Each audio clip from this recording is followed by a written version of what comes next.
Painit na nga ng painit tong trade rumors ni Ja Morant, mga idol. Gawa na rin nung nitong nakaraan lang ay tila nag-aaway na sila nung kampi niyang si Vince Williams, pero nagbati na rin ata sila matapos niyan. Though yun nga, hindi pa rin po may kakailan na mukhang gusto na rin talaga mag-move on itong Grizzlies sa kanilang franchise player.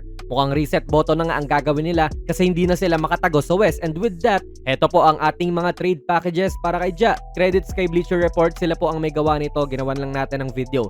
Disclaimer lang na ito ay hindi rumors, mga idol, yung mga sasabihin nating packages. Like, hindi siya yung kunwari nagluluto na yung dalawang teams ng trade talaga. Hindi yon. Ito ay idea lamang na pwede kong gawin, pwede mo rin naman gawin actually kasi may isip ka rin naman. Okay?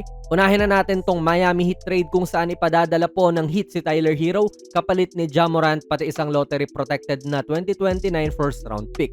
Actually, crazy to think to na magkabatch sila sa draft noong 2019. Second overall pick po si Ja noong time na yon. Pero ganito na nga po, at 7 years later, mas malaki na ang value ni Hero kesa kay Morant, at least sa deal na ito or sa idea na ito, kasi magsasama pa yung Memphis ng pick sa deal na ito eh. Pero yun nga, mas healthy nga rin naman si Hero in the last 3 seasons. Actually, sa huling 3 seasons nga po, a total of 77 regular season games nga lang ang nilaro ni Ja, mga idol. Eh yan din po ang total games na nilaro ni Hero nung last season lang alone.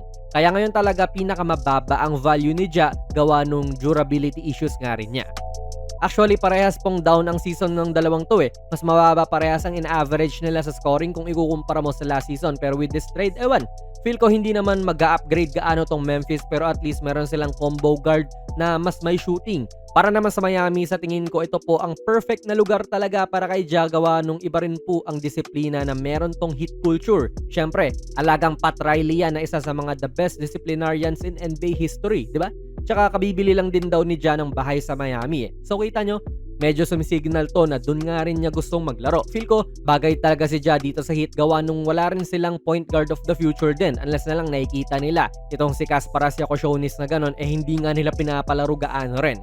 Ito talaga ang boto ko, Ja to Miami, at feel ko dito niya mare-revive ang kanyang karera under sa guidance din po ni Coach Poe pati ni Pat Riley. Next natin ay ito, Sacramento Kings naman. Ipadadala ng Kings si DeMar DeRozan, Dennis Schroeder at isang top 10 protected na first rounder, mga idol, kapalit ni Ja. Gusto ko to para kay Ja, gawa na rin nung wala rin pong point guard of the future tong Kings. Si Westbrook, hindi naman na yan bata eh. Si Ja, medyo veterans na rin pero he's only 26 years old, mga idol. Sa August pa yan magte-27. So pwede pa talaga. Big time scorer pa rin naman po si DeRozan. Si Dennis ay isang mahusay pa rin naman na lead guard kapag nabibigyan to ng tsansa.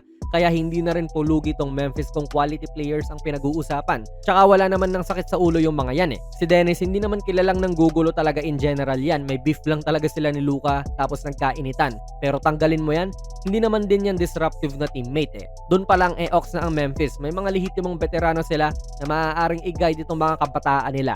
Tsaka pwede rin namang i-trade ng Memphis yung mga yan if may mapusuan silang deal, di ba?